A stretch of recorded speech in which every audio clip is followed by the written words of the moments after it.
Raj news కథనాలకు విద్యాశాఖ అధికారులు స్పందించారు. ఆవు మెదడును ప్రత్యక్షంగా చూపించి పాఠాలు చెప్పారు సైన్స్ టీచర్. ఈ వ్యవహారంపై రాజ్ న్యూస్ వరుసగా కథనాలు ప్రసారం చేస్తుంది. దీనికి స్పందించిన విద్యాశాఖ అధికారులు చర్యలు తీసుకున్నారు. సైన్స్ టీచర్ను సస్పెండ్ చేస్తూ ఉత్తర్వులు జారీ చేశారు.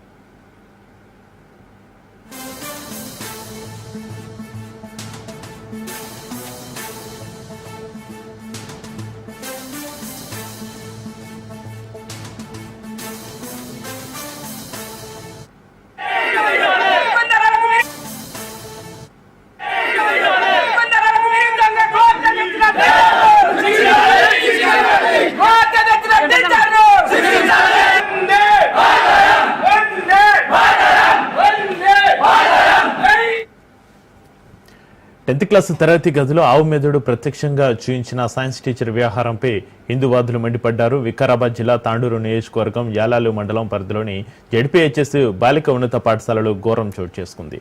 స్థానిక సైన్స్ టీచర్ 10వ తరగతి క్లాస్ రూమ్లోకి ఆవు మెదడుని తీసుకొచ్చి విద్యార్థులకు బ్రెయిన్ ఇలా ఉంటుందని చూపిస్తూ ఫోటోలు దిగుతూ ఫోజులు ఇచ్చింది.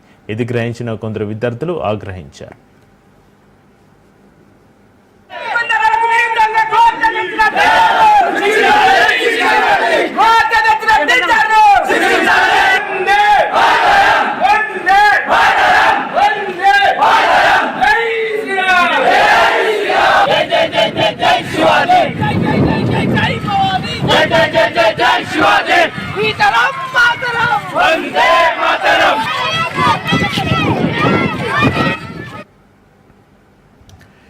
టీచర్ వినకుండా ఈ ఫోటోలను స్కూల్ గ్రూప్ లో కూడా పోస్ట్ చేస్తుంది.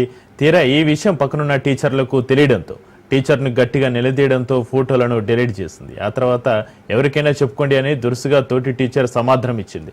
ఈ విషయం కాస్త బయటపడంతో బీజేపీ నాయకులు ఈ విషయాన్ని సీరియస్ గా తీసుకుని హిందూవాదులతో కలిసి స్కూల్ ముందు ధర్నాకు దిగారు. టీచర్ని వెంటనే సస్పెండ్ చేయాలని, ఇలాంటి చేష్టలు చేయడం తప్పని హెచ్చరించారు. స్కూల్ టీచర్ ఉండి ప్రత్యక్షంగా ఇలా బ్రెయిన్ చూపించడం, అది కూడా ఆవుది అని చెప్పడం ఏమిటని ప్రశ్నించి ధర్నాకు దిగారు. ఈ విషయంపై పోలీసులు సంఘటన స్థలానికి చేరుకుని బాధ్యులపై చర్యలు తీసుకుంటామని రూరల్ సీఐ హామీ ఇవ్వడంతో బీజేపీ నాయకులు సద్దుమణిగారు.